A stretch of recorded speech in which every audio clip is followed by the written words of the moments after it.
What's going on, guys? It's Megan. Welcome back to my channel. If you are a new subscriber, welcome. The family has grown and it is so exciting. I'm up to 30K. I'm just super excited. I did not expect my channel to do this well, and so it's very highly motivating and has fueled me to start making more videos for you guys. Anyway, today I am going to be talking about something that I mentioned in either my intro video or I think it was my intro video.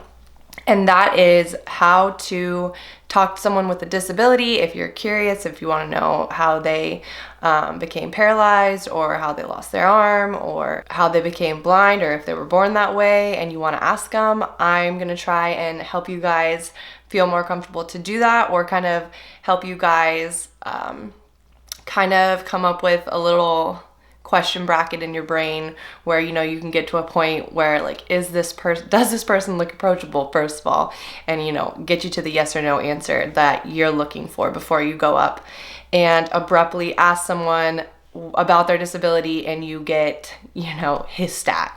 Because trust me, me with a disability have done this and it's happened to me. Just a little story for you guys before I get started. So personally, you guys probably all know this if you've been subscribed to my channel for a little while, or if you've seen any of my other videos. I am super open about my disability and willing to talk about it and answer questions. And so I made the assumption that most people were that way. And I made the assumption that, the person that I approached was that way.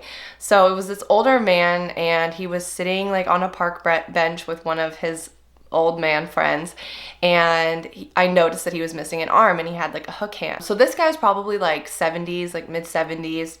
They were talking about an awful flight they had on Southwest Airlines, and I approached them and I go, "Hey, how did you lose your arm?" I don't even know if I said hello. I think I just said, "Hey, how'd you lose your arm?" And he goes, "That is a very personal question." And immediately I was just like, abort mission. But then I was like, "Oh, I'm sorry. I was just asking because I'm missing my arm too." And he goes, "Well, I'm sorry for you."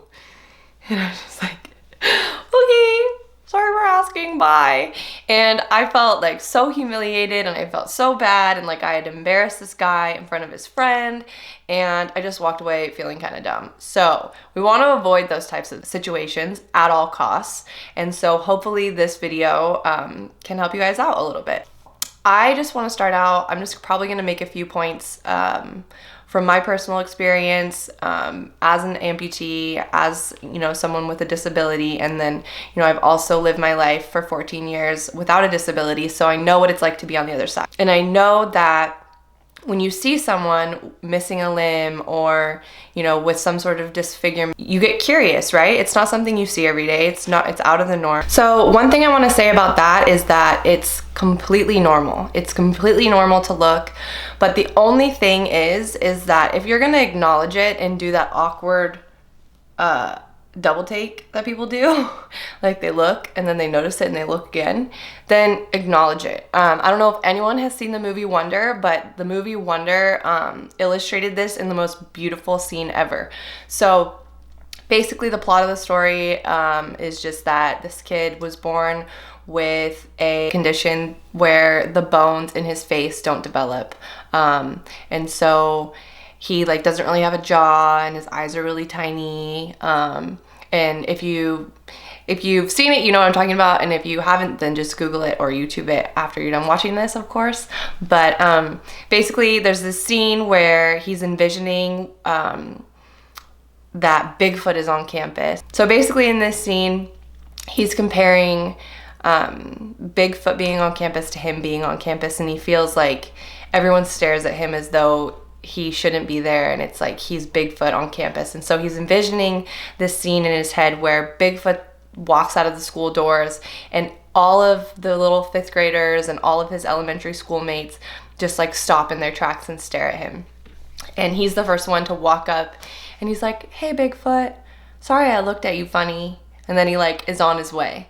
And I think that is just a great illustration of how you should acknowledge it if you stare at someone. Like if you stare at someone and you know that that person saw you and you feel like it might have made them feel uncomfortable, it's not wrong and it's not gonna make it worse. Like there's no chance of it making worse. It could only make it better if you go up to them and be like, hey, sorry if you caught me staring at you. Like I was just curious and I noticed you were missing your arm. Do you mind if I asked how you lost it?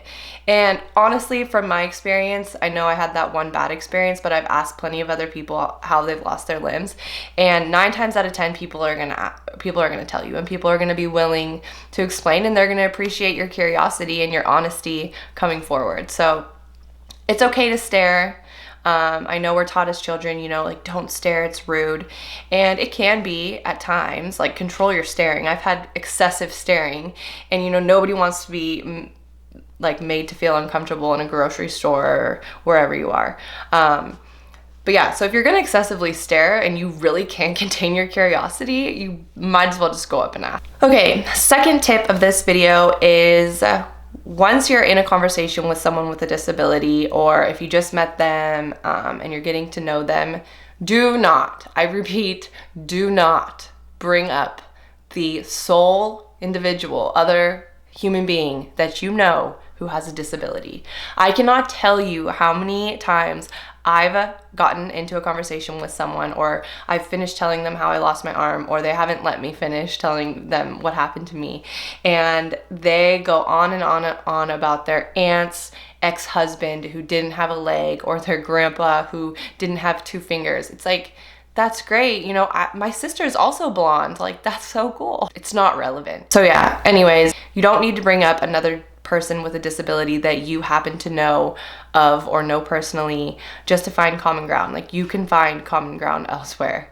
Tip number 3 is about pity. A lot of times I get pity and it's mostly from older people, mostly older women and this happened a lot when I was working.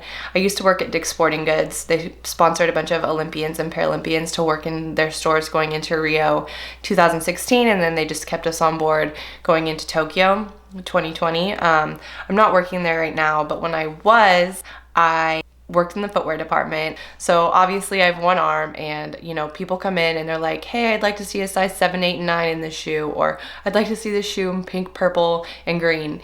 And you know, it's human nature and it's the 21st century and we want it now, and we want all of them now. We don't want to try the 8 and see if, you know, we need to go up or down. We want all 3 of them right in front of us right now.